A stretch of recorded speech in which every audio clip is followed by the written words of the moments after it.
अस्सलामुअलैकुम, मैं हूं फैसल सकलैन कज़ाफ़ी और आप देख रहे हैं channel of AM science academy.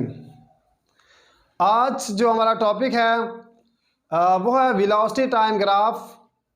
कि जब एक बॉडी की जो वेलोसिटी होती है वो कांस्टेंट होती है तो उसको किस तरह एक्सप्लेन किया जा सकता है, उसका मैथमेटिकल जो ग्राफ है उसको कैसे जाहिर किया जा सकता है।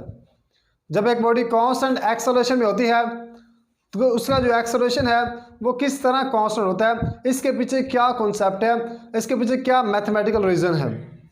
इसी तरह जब एक बॉडी वेरिएबल वेलोसिटी के साथ होती है या वेरिएबल एक्सेलरेशन के साथ होती है तो उसका जो वेलोसिटी टाइम ग्राफ है वो किस तरह से है। तो इस चीज़ को अंडरस्टैंड करने के लिए सपोज दैट हमारे पास एक बॉडी है जो कांस्टेंट वेलोसिटी के साथ मूव कर रही है। कांस्टेंट वेलोसिटी से मुराद है कि वो जो बॉडी है वो मूव कर रही है तो जितना टाइम वो ले रही है यानी कि उसका जो डिस्प्लेसमेंट है वो वक्त के लिहाज से चेंज नहीं हो रहा। जो वेलोसिटी है उस वो मैं पता वो बराबर होती है rate of change of displacement is called velocity. लेकिन यहाँ पर जो वेलोसिटी जो उसका डिस्प्लेसमेंट है वो एक्चुअली उस रेट से चेंज ही नहीं हो रहा। तो जब वो रेट से चेंज ही नहीं हो रहा तो फिर हमारे पास जो वेलोसिटी आएगी उसे हम कांस्टेंट वेलोसिटी का नाम देते हैं। तो आइए देखते हैं किस तरह इसको ग्राफ के साथ प्रेजेंट किया गया है। तो सपोज दैट ये हमारे पास वेलोसिटी टाइम ग्राफ है। एक्स एक्सिस पे हमारे पास टाइम होता है और इसी तरह वाई एक्सिस पे हमारे पास वेलोसिटी है। चूँकि टाइम जो है ये इंडिपेंडेंट है और वेलोसिटी जो है डिपेंडेंट है, इसलिए टाइम को हम एक्स एक्सिस पर यूज़ करेंगे और वेलोसिटी को वाई एक्सिस पर यूज़ करेंगे।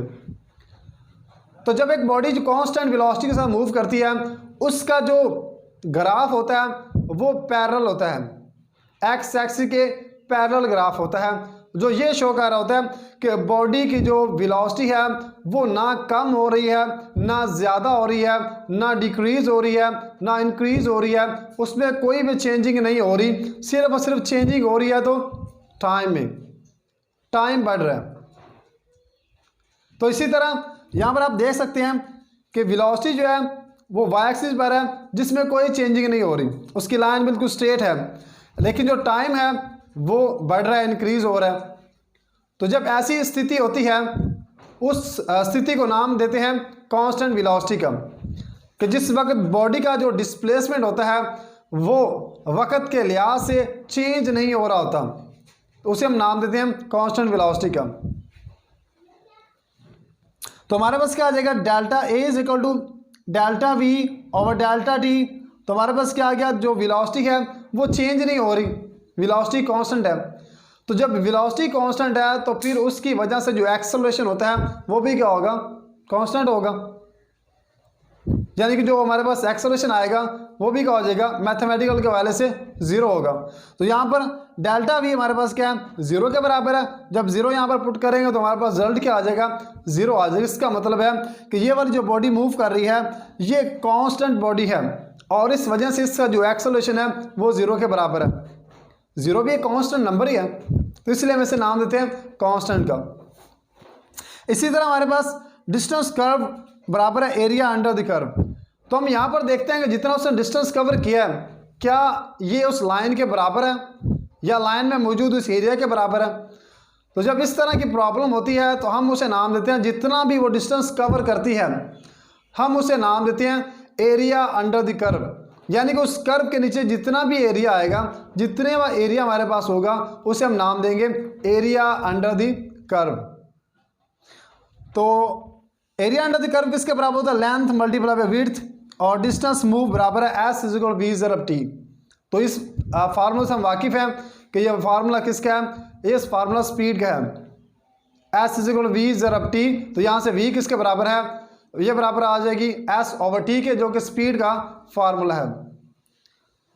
एक्चुअली ये जो फार्मूला है S is equal to V ज़रब टी, ये डिस्टेंस का है कि डिस्टेंस किसके बराबर होता है, वेलोसिटी मल्टीप्लाई बाय टाइम के बराबर होता है। तो अभी हम देखेंगे कि कांस्टेंट एक्सेलरेशन कब पैदा होता है, कांस्टेंट एक्सेलरेशन कब होगा, कि जब एक्सेलरेशन की वैल्यू ना इंक्रीज हो रही है ना डिक्रीज हो रही है। तो कांस्टेंट जो एक्सेलरेशन है वो बराबर होता है अगर बॉडी का बॉडी की जो वेलोसिटी है वो इक्वल इंटरवल में और इक्वल जो टाइम है उसके इंटरवल में चेंज होती है, तो उसे हम नाम देते हैं कांस्टेंट एक्सेलरेशन का। Like that if constant acceleration if equal velocity changes occur in equal interval of time, यानी कि जो वेलोसिटी है वो इक्वल इंटरवल ऑफ टाइम में और इक्वल इंटरवल डिस्टेंस जो उसका वेलोसिटी है वो कवर करती है, तो फिर हम उसे नाम देते हैं कांस्टेंट वेलोसिटी का। तो इसके मुताबिक ये हमारे पास डायग्राम है जिसमें वेलोसिटी और टाइम को यूज़ किया गया किसको डिफाइन करने के लिए, एक्सेलरेशन को। चूँकि हमें पता है जो वेलोसिटी होती है वो चेंज होगी तो एक्सेलरेशन आएगा। यहाँ पर जो वेलोसिटी है वो एक्चुअली चेंज हो रही है, क्योंकि वेलोसिटी हमारे पास जो उसका ग्राफ है वो स्ट्रेट लाइन है। ये स्ट्रेट लाइन है जो कि ये शो कर रहा है कि ये जो वेलोसिटी टाइम ग्राफ है यहाँ पर वेलोसिटी चेंज हो रही है, इसमें वेलोसिटी चेंज नहीं हो रही थी, यहाँ पर वेलोसिटी चेंज हो रही है, लेकिन उसकी जो शरह है चेंज होने की यानी कि जितनी वेलोसिटी पहले टाइम में होती है, पहले जो हमारे पास वक्त होता है, जो वक्फा होता है उतने में चेंज हो रही है, अगर दूसरे वक्फे में उतनी ही चेंज होती है, तीसरे वक्फे में उतनी ही चेंज होती है, उसे हम नाम देते हैं इस वक्त इसका जो एक्सेलरेशन है वो कांस्टेंट है। आप देख सकते हैं जो वेलोसिटी है टाइम के लिहाज से चेंज हो रही है, अगर आप टाइम इंक्रीज़ कर रहे हैं वेलोसिटी भी धीरे धीरे इंक्रीज़ हो रही है। इसका मतलब है दोनों इंक्रीज़ हो रहे हैं, लेकिन इनका जो इंक्रीजिंग टाइम है वो ये है कि जब आप क्या करते हैं इक्वल वेलोसिटी चेंज, जब वेलोसिटी चेंज हो रही है लेकिन क्या है इक्वल इंटरवल ऑफ टाइम में चेंज हो रही है, उस वक्त जो एक्सेलरेशन होगा वो कांस्टेंट होता है। और हमने अभी पढ़ा है कि ये जो डिस्टेंस होता है ये बराबर होता है एरिया अंडर द कर्व, यानी कि इस कर्व के नीचे जितना भी एरिया आएगा, ये इस लाइन के नीचे जितना भी एरिया आएगा उसे हम क्या नाम देंगे, एरिया अंडर द कर्व का नाम देंगे। और ये बराबर होता है डिस्टेंस के, तो एस बराबर है एरिया ऑफ द ट्रायंगल। इसी तरह ट्रायंगल का हमें पता है कि किसके बराबर होती है, half base multiply by length या उसकी हाइट। तो इसी तरह हाफ हमारे पास आ गया, मल्टीप्लाई बेस आ गया, मल्टीप्लाई बाय हाइट आ गई। तो ये 1/2 वी हमारे पास इसकी हाइट थी और टी हमारे पास इसकी बेस थी, तो मल्टीप्लाई करेंगे तो हमारे पास ये रिजल्ट आ जाएगा, जो कि ये शो कर रहा है कि यहाँ पर जो वेलोसिटी है एक्चुअली वेलोसिटी चेंज हो रही है, लेकिन टाइम के लिहाज से चेंज हो रही है, यानी कि टाइम भी उतना ही चेंज हो रहा है जितनी वेलोसिटी चेंज हो रही है। उन दोनों की शरह जो है, रेशो जो है वो बिल्कुल सेम है। तो इसी तरह नेक्स्ट हमारे पास है वेरिएबल एक्सेलरेशन, कि वेरिएबल एक्सेलरेशन कब होता है। तो जैसा कभी यहाँ पर बताया है, जो वेलोसिटी है अगर वो इक्वली इंटरवल में चेंज हो, टाइम पे इक्वल उसका हो, तो फिर वो क्या होगी, हमारे पास कांस्टेंट एक्सेलरेशन होगा।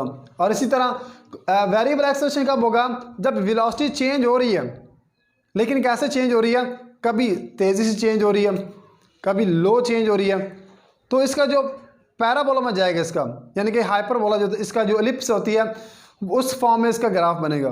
तो उसके ग्राफ के मुताबिक वेलोसिटी टाइम ग्राफ है, तो इसमें ये जो हमारे पास ब्लैक कलर की लाइन है ये एक्चुअली क्या बता रही है कि जब वेलोसिटी पहले थोड़ी थी, जब टाइम ज़्यादा था, फिर ऐसा था टाइम बढ़ने लगा, वेलोसिटी तेज़ी से बढ़ने लगी, फिर जब टाइम और इंक्रीज़ होने लगा वेलोसिटी और इंक्रीज़ होने लगी। तो फिर क्या हुआ, टाइम ज़्यादा इंक्रीज़ हो रहा है लेकिन वेलोसिटी इंक्रीज़ नहीं हो रही, वेलोसिटी आके कांस्टेंट हो चुकी है।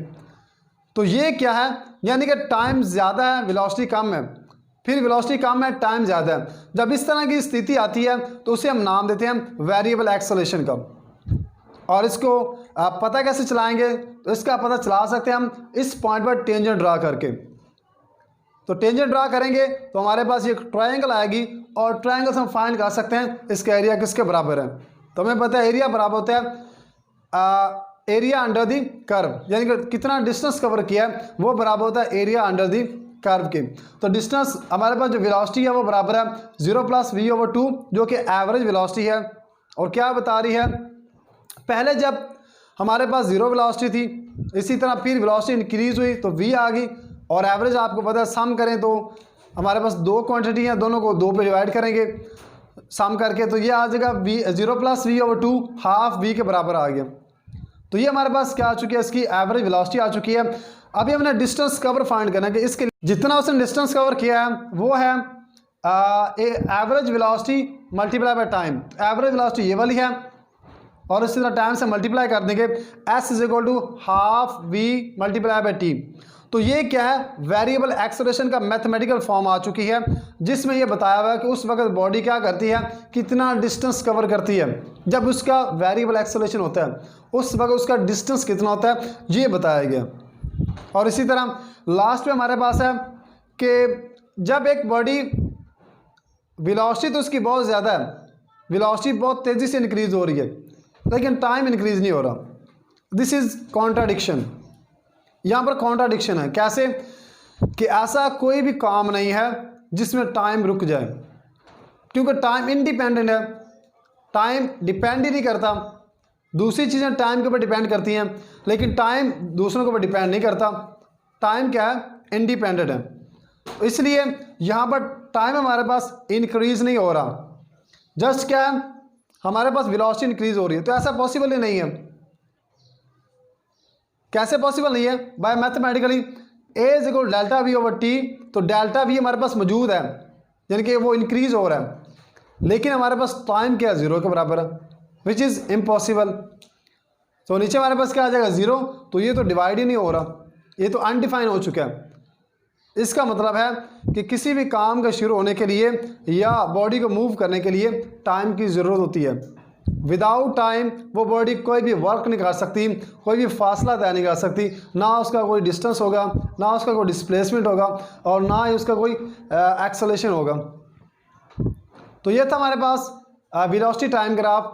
हमने इसमें देखा कि किस तरह से एक जो बॉडी होती है उसका जो वेलोसिटी होता है वो कैसे कांस्टेंट होता है और उसका जो एक्सेलरेशन होता है वो कैसे कांस्टेंट होता है, और इसी तरह वेरिएबल एक्सेलरेशन किस तरह होता है, तो टाइम कैसे इंडिपेंडेंट होता है। तो ये सारी चीज़ें हमने वेलोसिटी टाइम ग्राफ में देखी हैं।